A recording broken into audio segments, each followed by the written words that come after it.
Bos días a todos e a todas. Disculpade se en algún momento me poño nervioso en miña ponencia.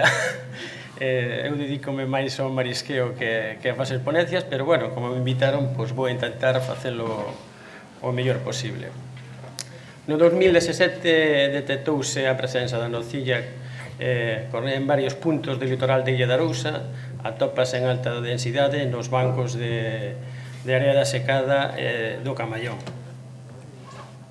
Como podedes ver aí, están señaladas as dúas playas, son playas moi pequenas, no que temos unha densidade aproximada de 3.000 kilos entre as dúas playas para a extracción. É semellante á coquina, chega a medir ata o 28 milímetros, coloración moi variable, e habita en fondos de area no infralitoral superior ou mesolitoral. Aquí, como podedes ver, aquí estas son as que temos na nosa zona, hai de diferentes colores, máis ou menos, como vedes aí, moi parecida á coquina. Primeiro fixemos un control de calidade para o consumo humano. Realizada as análises sobre as toxinas lipofílicas, a microbioloxía, E. coli, salmonella, norovirus, parámetros fisioquímicos, cadmio, plomo e mercurio. Os resultados que arrojaron estas analíticas foron bons para a comercialización. O segundo paso que demos foi incluíla no catálogo das especies.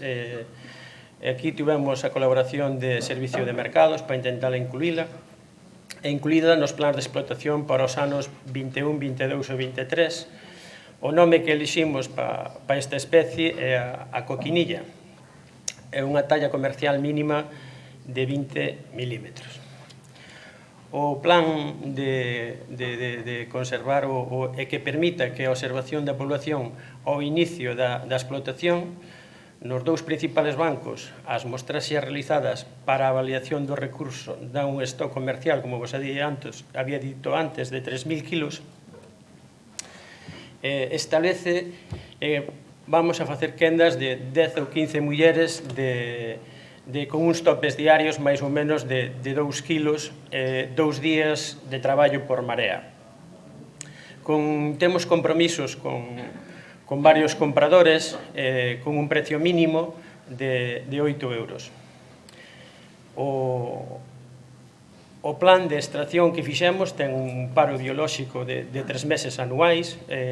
Despois da evaluación de extracción de 6 meses, faremos unha evaluación do recurso, valorando a extracción os kilos extraídos nestes dous bancos principales, os tamaños das diferentes unidades que saquemos, o valor económico e o estado do recurso, como queda cara á seguinte campaña. Aquí se me pasa, perdonad. Entón, faremos unha evaluación real de se hai que subir os topes para as mariscadoras ou o número de mariscadoras, ou seguiremos mantendo ou reducindo o esforzo sobre estas dúas playas que son pequenas e, como ben vedes, o recurso é moi pequeno, 3.000 kilos casi non é nada, pero isto añádelle á economía da mariscadora un incentivo á hora de ir a traballar. Outra das especies que tamén intentamos incluir é a Crepipatella dilatata, un molusco gasterópodo. Esta é originaria de Perú, Chile, Argentina, e de aí saltou a Portugal, apareceu nas costas gallegas, no litoral de Illa de Arousa en 2012. Aquí podedes ver a densidade que ten a Crepipatella. Estas fotos están nun bancos máis principales que temos na nosa zona, que está situado na Ponte da Illa. Para nós é un dos bancos máis principales que temos. Con esta densidade que estamos tendo, están competindo pola comida, coas demais especies.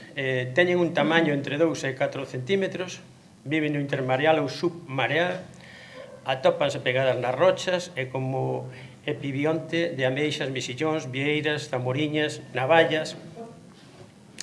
E a problemática que temos con estes individuos son coas especies que compiten, como che dicía antes, coas especies autóctonas pola comida. É unha especie semellante á crepídula fornicata, en Berligot de mar é moi apreciada en Francia. E unha das problemáticas, como vos dicía antes, a hora a anterior que vos dicía antes non pode ser comercializada, encóntranse en menor medida que a cripatella. O problemática que temos con esta especie é que as mariscadoras, cando baixan á playa e removen o sustrato, como vos fijastes nas fotos anteriores, pois son unha especie de seixos, pedras, que ao darlle a volta ao sustrato acaba afogando ese marisco e acaba matando as especies autóctonas que temos nos nosos bancos. Problemática. Son moi difíciles de sacar da zona.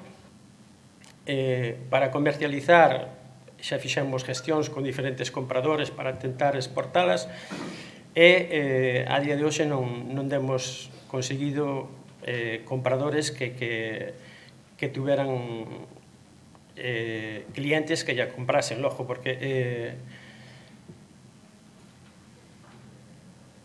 quero dicir que é moi complicado. Demoslle diferentes mostras para que as pasaran aos seus clientes e non houve posibles a que ninguén tirase a comprala. É dicir, a nós está nos causando un daño moi grande ao noso sector. Moitas gracias a vos pola vosa atención.